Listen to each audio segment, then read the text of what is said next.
Subscribe कीजिए student point academy channel को और बेल आइकन को दबाइए स्टडी से रिलेटेड वीडियो सबसे पहले देखने के लिए।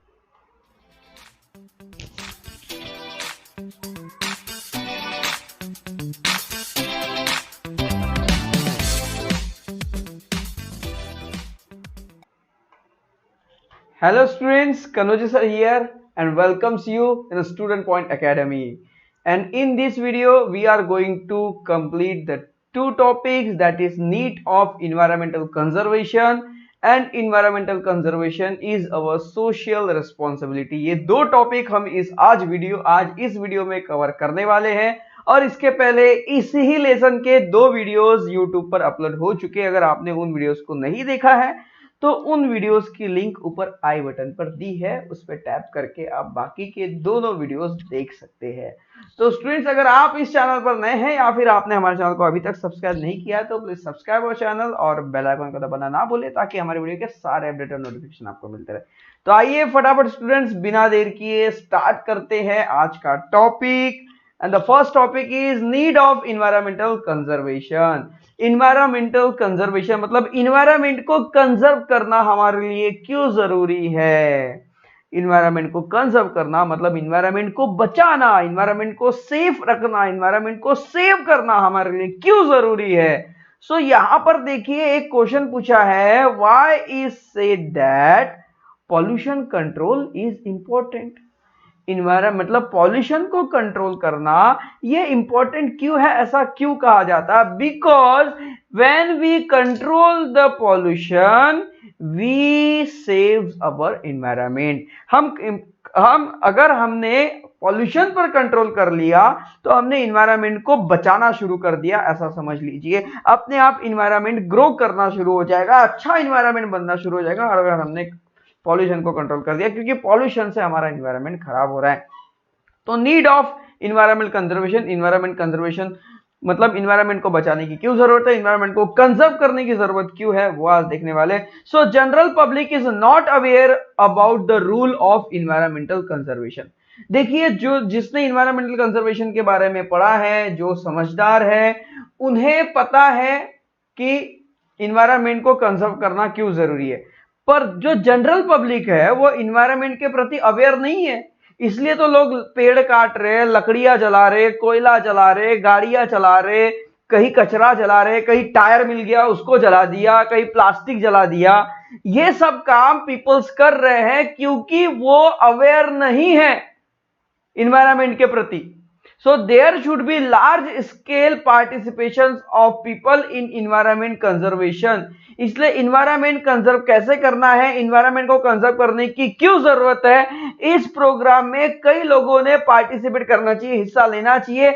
आप इसके बारे में पढ़ रहे हो, आपकी जवाबदारी कि आप दूसरों को जागरूक करेंगे।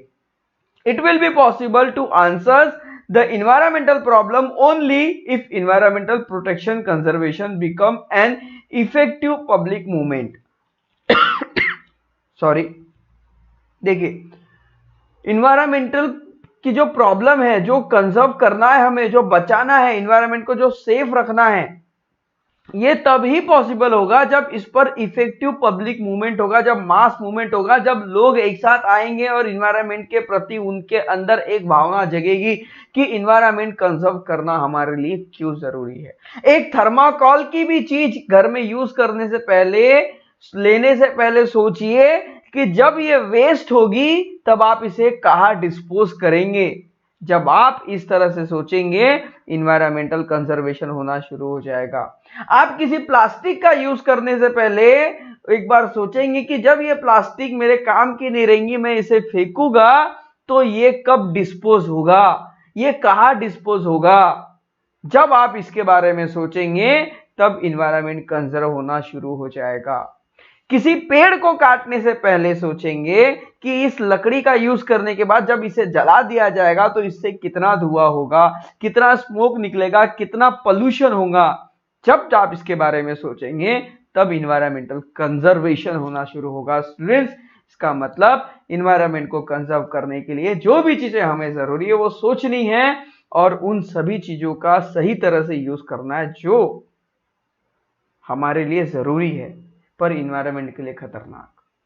अब देखिए लाइफ है तो यूज तो है, अब यूज करना है तो बहुत सोच समझ के करना है, क्योंकि जब उसको यूज करेंगे तो उसे डिस्पोज करने का तरीका भी ढूंढना है। So for this purpose value like positive attitude and affection towards environment, knowledge about it, etc. should be included, inculcated among the children since their childhood.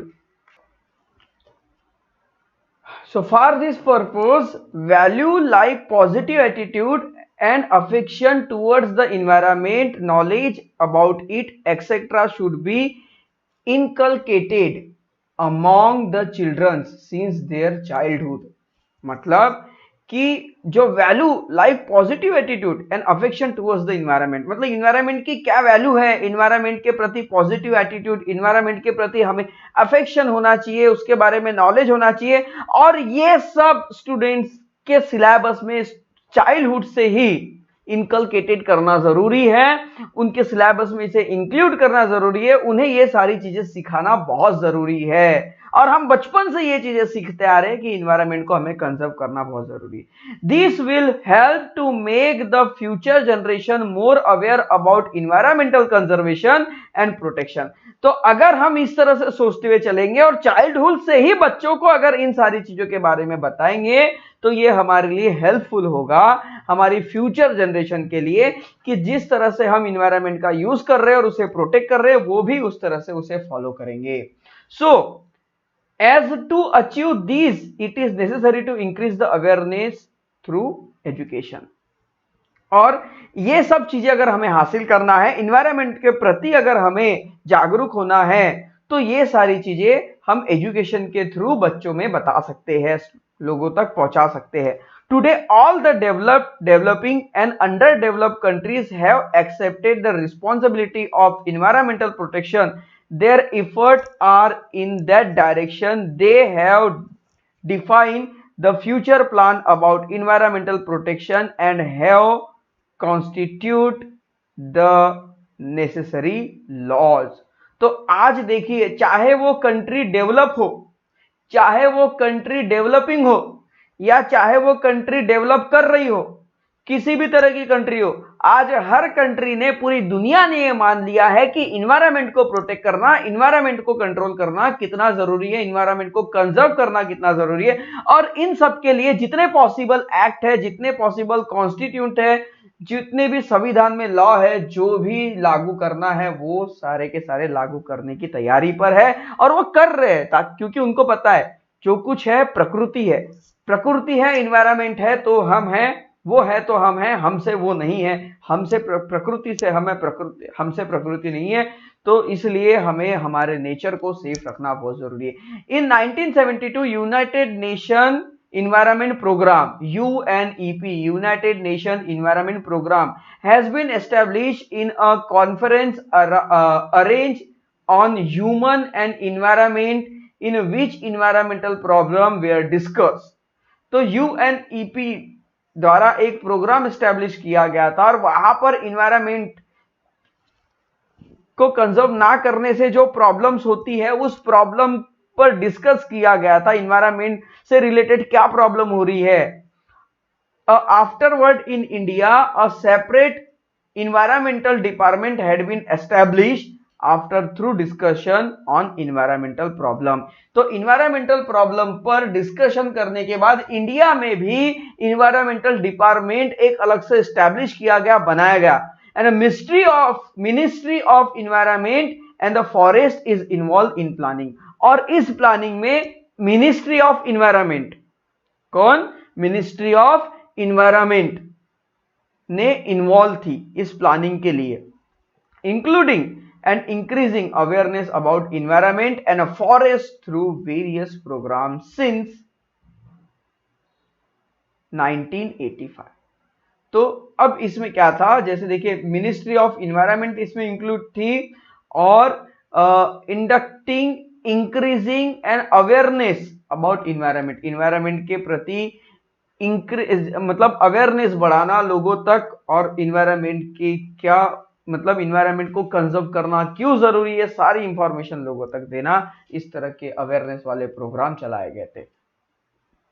Complete the chart, सबसे पहले कंप्लीट कर यहाँ पे पहले nowadays we are observing the environment degradation everywhere. आजकल हम देख रहे हैं कि हर जगह इन्वायरमेंट डिग्रेड हो रहा है, कई जंगल कट रहे हैं और कई शहर बन रहे हैं।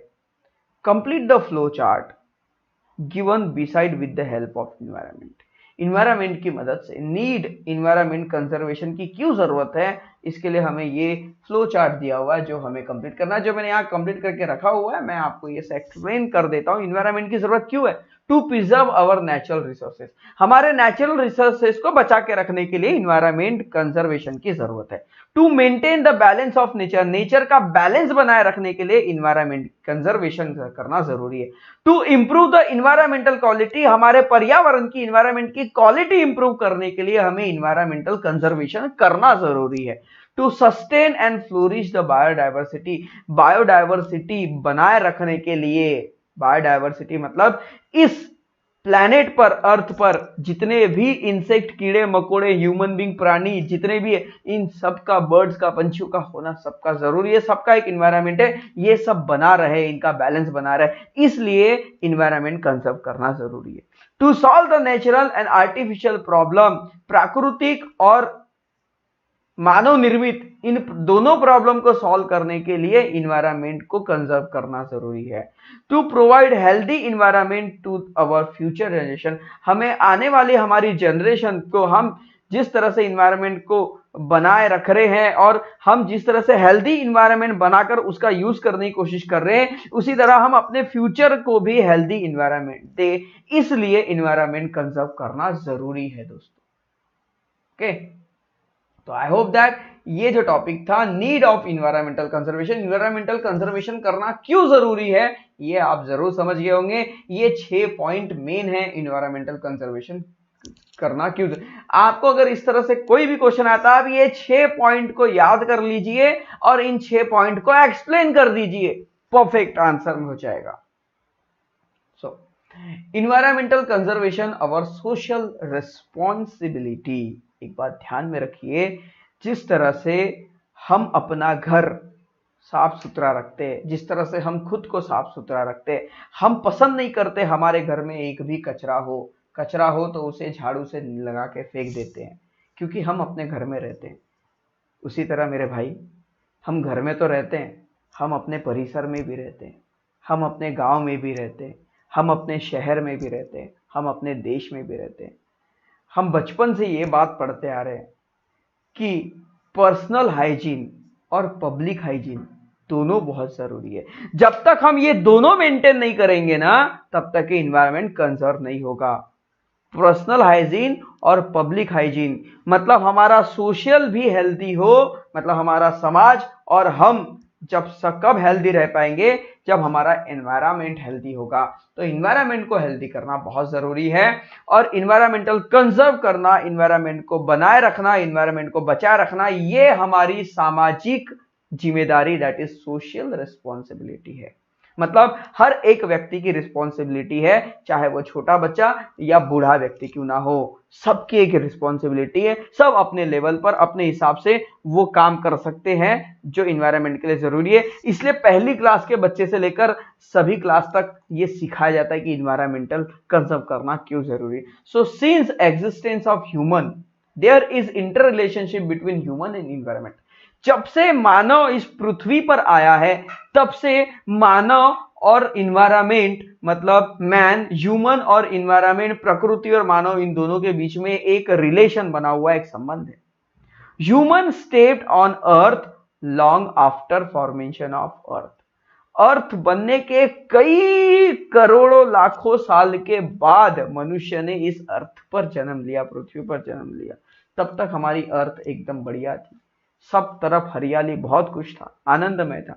On the earth human being proved its superiority as compare to other animal with the help of character like intelligence, memory, imaginary ability, etc.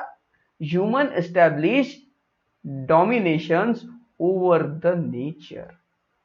जब ह्यूमन बीइंग ने इस धरती पर जन्म लिया, तब से उसने प्रूव किया कि वो सभी एनिमल से सुपेरियर है।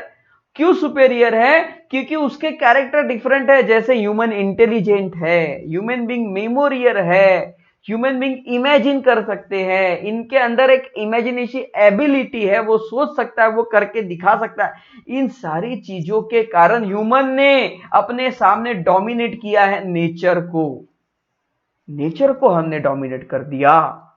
हम नेचर से ऊपर हो गए क्या? ये हमने बता दिया है कि नेचर से हम ऊपर हो गए, ऐसा नहीं है। हमने नेचर को डोमिनेट कर दिया, ये गलत बात है। नेचर को डोमिनेट नहीं करना है, जो हमने कर दिया है। अब नेचर को हमने बिगाड़ तो दिया है, सुधारने की भी जिम्मेदारी हमारी है। So human utilise all the natural resources as much as possible. Human ने क्या किया? मानव ने क्या किया? जब से इस पृथ्वी पर आया है, पूरी तरह से पृथ्वी पर, पूरी तरह से नेचर पर डिपेंड है। नेचर की सारी चीजें वो यूज कर रहा है और नेचर को कुछ भी नहीं दे रहा है। In an attempt to live a satisfactory life, human kept snatching from the nature as much as possible, and these lead to increased problem. अब ह्यूमन अपनी लाइफ को सेफ बनाने के लिए, ह्यूमन अपनी लाइफ को लग्जरियस बनाने के लिए जो उसे जरूरी है नेचर से वो स्नैचिंग कर लेता है, झपटा मार रहा है। बिल्ली कैसे किसी एनिमल को देखकर या फिश को देखकर या दूध को देखकर कैसे झपट्टा मार लेती है, जैसे कि उस पर उसी का हक हो, उस तरह से हमने नेचर पर, इन सभी चीजों पर झपट्टा मार लिया है और नेचर को कुरेद के पूरा हमने खत्म करने के कगार पर ला दिया है, जैसे कि हमारी बात की प्रॉपर्टी हो। दैट इज नहीं, ऐसा नहीं है बच्चों। नेचर को संभाल के रखना। नेचर को हमने लीज पर लिया है। जिस तरह से नेचर, किसी भी चीज को लीज पर लेना मतलब जैसा लिए हो वैसे वापस करना होता है। तो ये हमारी बाप दादाओं की, हमारी हेरिटेज प्रॉपर्टी नहीं है कि हमने यूज कर लिया और इसे खत्म कर दिया बस। नहीं, हमें इसे यूज भी करना है और जितना यूज किया उतना वापस भी करना है। और ध्यान में रखिए, इंटरेस्ट के साथ वापस करिए। लोन लेते हैं ना बैंक से, कैसे इंटरेस्ट के साथ वापस करते हैं। फिर नेचर को इंटरेस्ट के साथ क्यों वापस नहीं कर सकते? अरे एक पेड़ काटते हो 10 लगाओ ना, 10 में से 5 तो जिंदा रहेंगे, 5 तो जगेंगे, कितना अच्छा होगा।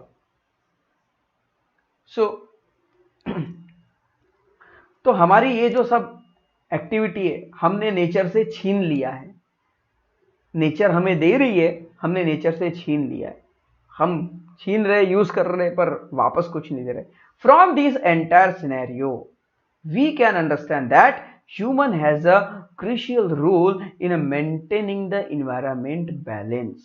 अब देखिए कि अगर हमने नेचर को इम्बैलेंस किया है तो उसे बैलेंस करना भी हमारी ही जिम्मेदारी है।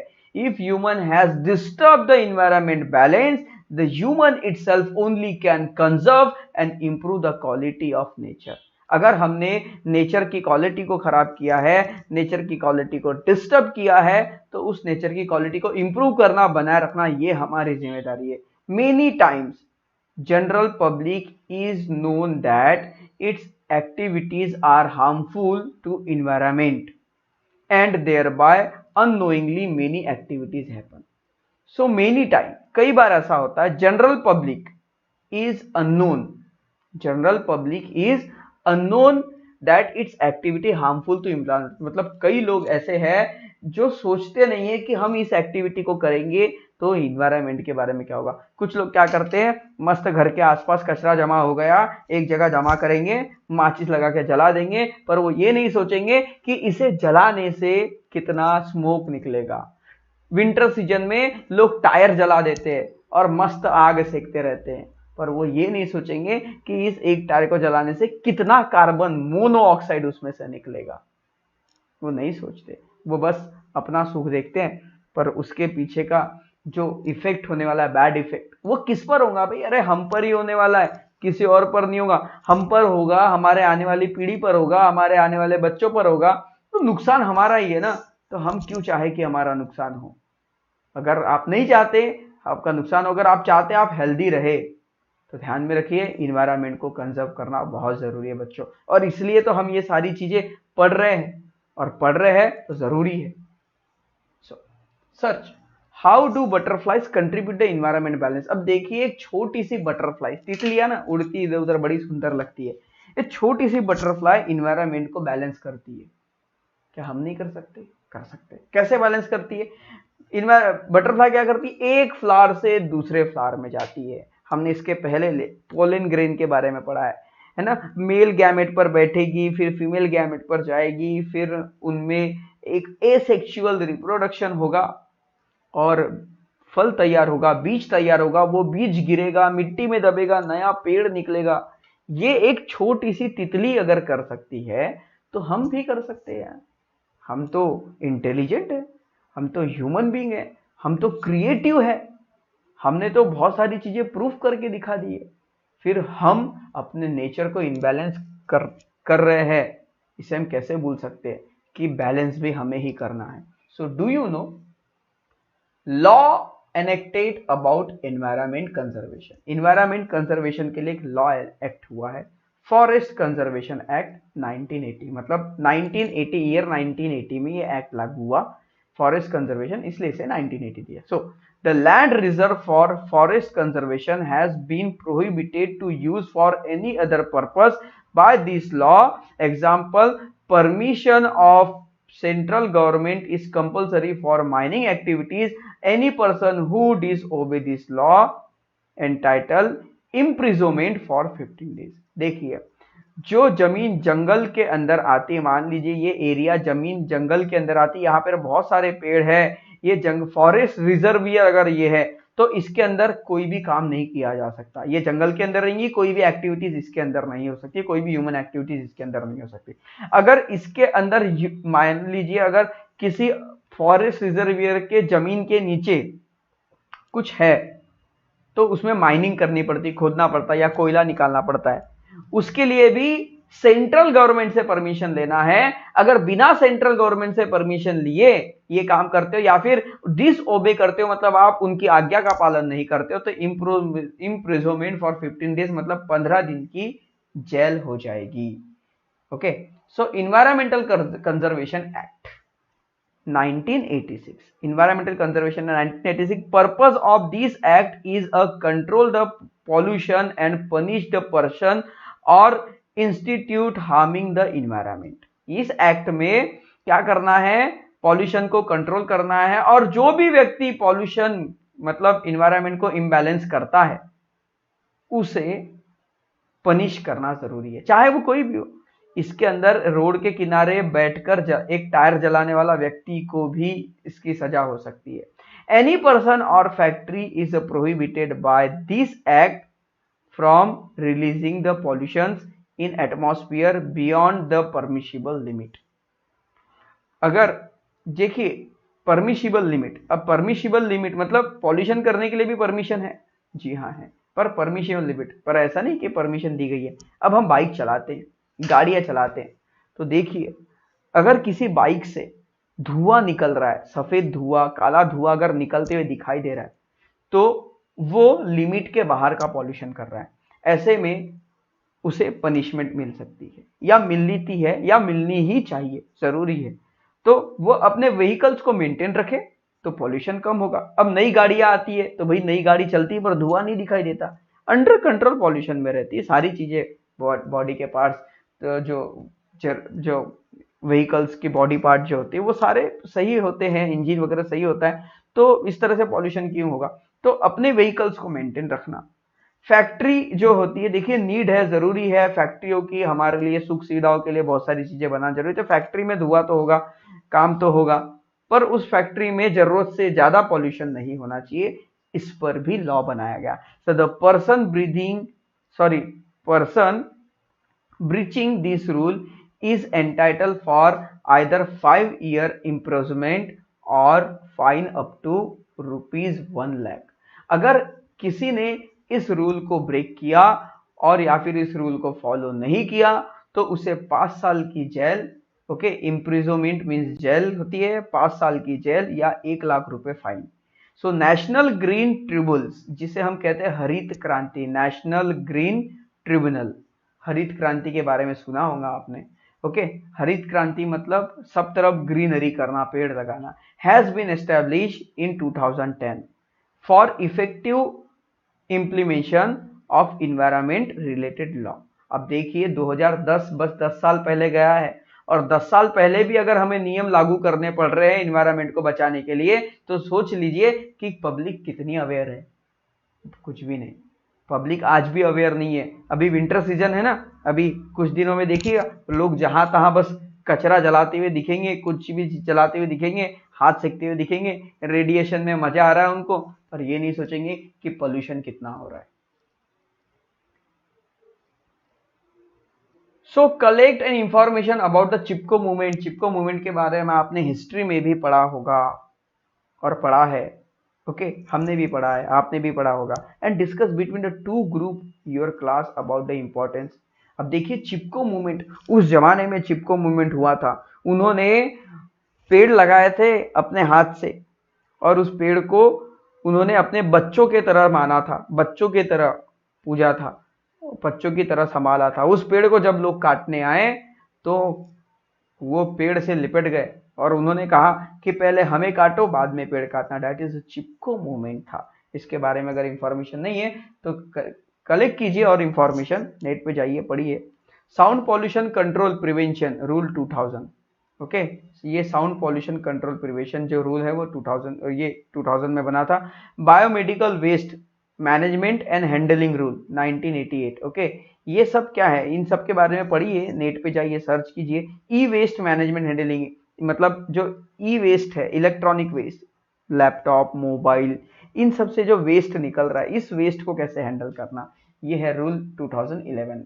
Always remember as per wildlife protection act 1972, wildlife protection act है ना, जो रेयर एनिमल है, टाइगर है, बियर है, ये सब जो रेयर एनिमल है, ऐसे एनिमल्स की हंटिंग करना बैन है, और इनके स्किन का या इनके बॉडी पार्ट का यूज करके कुछ आर्टिफिशियल या कुछ ज्वेलरी बनाना भी बैन है। So as per clause 49A trading of rare animal has been completely ban, मतलब आप किसी भी रेयर एनिमल को उसकी ट्रेडिंग नहीं कर सकते, मतलब उसे मारना, पकड़ना, बेचना ये नहीं कर सकते। As per clause 1949B use of article prepared from skin और organ of wild animal has been ban, मतलब लोग क्या करते हैं, वाइल्ड एनिमल के बॉडी पार्ट से कुछ ऑर्गन्स बना, कुछ ऑर्नामेंट बनाते हैं, या उनकी स्किन का, जैसे शेर के चमड़े का यूज किया जाता है, हाथी के दांतों का यूज किया जाता है कुछ बैंगल्स वगैरह बनाने के लिए, तो ये सारी चीजें बैन है।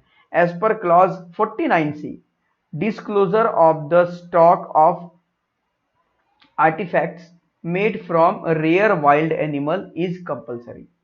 सो disclosure the stock artifact made from rare wild animal, मतलब कि वाइल्ड एनिमल जो है, उस वाइल्ड एनिमल्स का यूज करके आपने अगर उससे कुछ आर्टिफिशियल चीजें बनाई है, कुछ आर्ट बनाया है, तो वो कितना बनाया है ये डिस्क्लोज करना बहुत जरूरी, मतलब गवर्नमेंट को बताना जरूरी है। अगर छुप छुपा कर कोई काम कर रहा है तो उसे जेल हो जाएगी। सो स्टूडेंट्स, एक बहुत अच्छी स्टोरी है, एक बहुत बढ़िया स्टोरी है, a big story of small man, एक बहुत मतलब एक साधारण आदमी की असाधारण कहानी, ऐसा हम कह सकते हैं। एक कॉमन मैन की एक बहुत ही बड़ी स्टोरी, एक छोटे इंसान की एक बड़ी कहानी बोल सकते हैं हम, एक छोटे इंसान का एक बहुत बड़ा काम बोल सकते हैं, जो इन जाधव मोलाई पेयांग ने जो दिखाई है, एक बहादुरी, नेचर के प्रति एक लगाव, एक प्यार, उनके बारे में हम पढ़ेंगे। सो एक महान इंसान के बारे में पढ़ने जा रहे हैं हम, जो हमारे इंडिया से ही है, आसाम से। Jadav Molai Payeng is a highly capable person born in nomadic tribe of Assam. Assam की जो आदिवासी, नोमैडिक मतलब आदिवासी जो एक ट्रिब है, आदिवासी जो लोग हैं, आदिवासी जाति में पैदा हुए जाधव मोलाई पेयांग, जो आसाम में born in 1963, he is working as a forest worker since as 16 year. जब 16 साल की उम्र के थे तब से ये फॉरेस्ट वर्कर के रूप में काम कर रहे हैं। Once larger number of snake died in a flood of Brahmaputra river flowing by the village. Brahmaputra river में आई बाढ़ से बहुत सारे सांप जमीन पर आ गए थे और बहुत सारे सांप मर गए। एज प्रिवेंटिव मेजर, उन्हें बचाने के लिए मोलाई ने 20 बांबू प्लांट किए थे, मतलब 20 बांबू के झाड़ नदी के किनारे लगाए थे, जिससे वो सांप जब भी ऐसे बहते हुए आएंगे तो वो पेड़ों के सहारे वहीं पे रहेंगे और बच जाएंगे। In 1979, the local social forestry department began a social afforestation project 200 hectare of a land. Molai was one of the few forest workers who were looking after that project. Molai continued to plant tree even after completion the project. तो यहां पर देखिए क्या हुआ था, social forestry department ने began a social afforestation project, एक afforestation project 200 एकड़, मतलब 200 एकड़ को 200 एकड़ की जमीन को फॉरेस्ट में बदलना है। ये प्रोजेक्ट फॉरेस्ट्री डिपार्टमेंट से चलाया गया था। Molai was one of the few forest worker who were looking after that project, और उस प्रोजेक्ट में मोलाई भी थे। अब ये प्रोजेक्ट जब खत्म हो गया, Molai continue to plant tree even after completion the project. Project खत्म होने के बाद भी मोलाई ने उस प्लांट को कंटिन्यू रखा। ऐसी जमीन जो खाली पड़ी है, जहां पे कोई पौधा भी नहीं है, प्लांट भी नहीं है, सूखी पड़ी बंजर जमीन को उन्होंने उस जमीन में, कितनी जमीन पता है, 1360 एकड़। As a result of continue work of plantation, the caring for the tree, the barren area, बंजर जमीन, barren area witnessed the forest cover over the 1360 एकड़। मतलब कि एक बंजर जमीन जहां पर घास भी नहीं उगती, ऐसी बंजर जमीन 1360 एकड़, एक एकड़ बहुत बड़ा होता है, उन्होंने 1360 एकड़ को जंगल में बदल डाला। अपने हाथ से, खुद अपने हाथ से उन्होंने पेड़ लगाए 1360 एकड़ में। यह है एक छोटे से इंसान की एक बड़ी सी कहानी, जिसे करने में कई साल लग गए। Today this jungle is Kokilamukh, okay, Kokilamukh में ये जंगल है of Jorhat district of Assam. Assam में जोरहट डिस्ट्रिक्ट है, जोरहट डिस्ट्रिक्ट में एक एरिया है कोकिलामुख, वहां पर ये जंगल है। Okay, is the result of hard work for 30 year. आपको पता है 1360 एकड़ में पेड़ लगाने के लिए इस जाधव मोलाई पेयांग, इस महान व्यक्ति को 30 साल लगे, 30 साल की कड़ी मेहनत। He has been award with the prestigious Padmashri award by government of India. Government of India से इन्हें पद्मश्री अवार्ड मिला इस काम के लिए, of India, for this unparalleled work. Now it is well known as Molai jungle. आपको पता है जिस जंगल को उन्होंने बनाया, 1360 एकड़ में उन्होंने पेड़ लगा के उस बंजर जमीन को उन्होंने जब जंगल में बदल डाला, इसके लिए उन्हें पद्मश्री अवार्ड दिया गया और उस जंगल का नाम रखा गया मोलाई जंगल। So many people come together to destroy the forest, but single person to determine can establish a new forest. देखिए, एक जंगल को काटने के लिए कई लोग आ जाते हैं और मिलकर के जंगल को काट के उजाड़ देते हैं, पर अगर एक व्यक्ति सोच ले और एक व्यक्ति ठान ले तो अकेला व्यक्ति पूरा का पूरा जंगल बसा सकता है, पूरा का पूरा जंगल बना सकता है। और ये प्रूफ करके दिखाया है पेयांग जी ने। इसलिए कहा जाता है कि एक कॉमन मैन की एक अनकॉमन स्टोरी, एक छोटे इंसान की एक बड़ी कहानी। जो ऐसे ग्रेट पर्सन जब तक हमारे इंडिया में हैं तब तक ये इन्वायरमेंट कंजर्व होता रहेगा। इनसे कुछ सीखिए, बहुत एक अच्छी बात सीखने को मिलती है। इनसे सीखना है दोस्तों हमें, और हमें हमारे नेचर को बचाए रखना है। ये वीडियो थोड़ा सा बड़ा हो गया, फिर भी मैं जाते जाते इस वीडियो में एक बात कहना चाहूंगा। This is a time to celebrate the Diwali. ये दिवाली सेलिब्रेट करने का टाइम है। अभी 15 दिनों में दिवाली का त्योहार आने वाला है। इतने फटाके मत फोड़िए कि पॉल्यूशन के ज़्यादा पॉल्यूशन हो जाए। मैं चाहता हूँ कि खुशियाँ हो, खुशियाँ मनाइए। अरे खुशियाँ मनाने के लिए फटाके फोड़ना ज़रूरी नहीं, खुशियाँ गले मिलकर, लोगों से मीठी बातें करके, एक दूसरे को मिठाई खिलाकर, लोगों के साथ टाइम स्पेंड करके दिवाली मनाई जा सकती है, फटाके फोड़कर नहीं। कंट्रोल कीजिए। हाँ, हम हर साल, लोगों को बहुत पसंद होता है, वो हर साल 10-10, 20-20 हजार, कोई 2000, 5000 के से फटाके जला देते। अरे थोड़े से फोड़ दीजिए ना, ट्राई कीजिए। मेरा मैसेज जहां तक जा रहा है, जितने लोग देख रहे हैं, मैं उनसे कहना चाहूंगा एक बार ट्राई तो कीजिए। एक अपने इन्वायरमेंट के बारे में सोच के तो देखिए। सोचिए ना कि आज अगर हमने इस बार दिवाली नहीं मनाई, मेरे वीडियो को मुझे पता है 1000 लोग देखेंगे, अरे 1000 लोगों ने भी अगर इस बात को फॉलो कर लिया ना, तो मैं सेटिस्फाइड हो जाऊंगा। अगर मेरे मैसेज को अगर 50 लोगों ने भी फॉलो कर लिया ना, तो मैं सेटिस्फाइड हो जाऊंगा कि मैंने जो बताया वो लोगों तक पहुंचा। मैं दोस्तों कहना चाहूंगा कि पोल्यूशन मत कीजिए, खुशियां मनाइए। खुशियां मनाने के लिए पोल्यूशन करना जरूरी नहीं है। सो इस वीडियो में इतना ही, और इस वीडियो में हमने 2 टॉपिक कवर किए कि इन्वायरमेंट को कंजर्व करना क्यों जरूरी है, और इन्वायरमेंट को कंजर्व करना ये हमारी social responsibility. I hope that ये वीडियो आपको जरूर पसंद आया होगा और ये पूरी इंफॉर्मेशन आपको समझ में आ गई होगी। अगर ये वीडियो अच्छा लगा है तो वीडियो को लाइक कर दीजिए, चैनल को सब्सक्राइब कर दीजिए, हमारे साथ बने रहिए और देखते रहिए स्टूडेंट पॉइंट एकेडमी। तो मिलते हैं फ्रेंड्स नेक्स्ट वीडियो में, तब तक के लिए बाय बाय। और हाँ, अगर आपको लगता है कि ये वीडियो बाकी दूसरे जो है उनके लिए भी यूजफुल है, तो इसे ज्यादा से ज्यादा शेयर कीजिए और उन तक जरूर पहुंचाइए।